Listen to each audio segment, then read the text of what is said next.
माता दी। आप सभी को चैत्र नवरात्रि के दूसरे दिन की ढेर सारी शुभकामनाएं।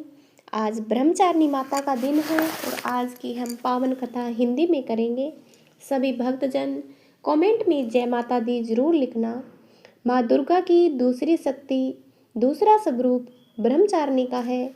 यहाँ ब्रह्मा का अर्थ तपस्या से है। माँ दुर्गा का स्वरूप भक्तों और सिद्धों को अनंत फल देने वाला। इनकी उपासना से तप, त्याग, वैराग्य, सदाचार और संयम की वृद्धि होती है। नवरात्रि की 9 देवियाँ, उनके बीज मंत्र भी है। ब्रह्मचारिणी का अर्थ तप की चारणी यानी तप का आचरण करने वाली। देवी का यह रूप पूर्ण ज्योति में अत्यंत भव्य।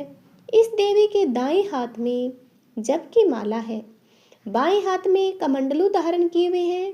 पूर्व जन्म में इस देवी ने हिमालय के घर पुत्री रूप में जन्म लिया।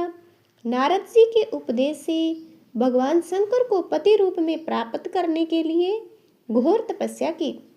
इस कठिन तपस्या के कारण इन्हें तपचारिणी अर्थात ब्रह्मचारिणी नाम से अभिहित किया गया। 1000 वर्ष तक उन्होंने केवल फल फूल खाकर बिताए और 100 वर्षों तक केवल जमीन पर रहकर साग पर निर्वाह किया। कुछ दिनों तक कठिन उपवास रखे, खुले आकाश के नीचे वर्षा और धूप के घोर कष्ट सहे। 3000 वर्षों तक टूटे हुए बिल्व पत्थर खाए, भगवान शंकर की आराधना करती रही। इसके बाद तो उन्होंने सूखे बिल्व पत्थर खाना छोड़ दिए। कई हजार वर्षों तक निर्जल और निराहार रहकर तपस्या करती रही।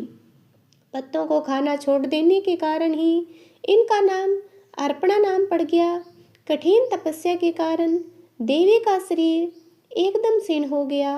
देवता, ऋषि, सिद्धगण, मुनि सभी ने ब्रह्मचारिणी की तपस्या को अभूतपूर्व पुण्य कृत्य बताया, सराहना की और कहा, हे देवी, आज तक किसी ने इस तरह की कठोर तपस्या नहीं की।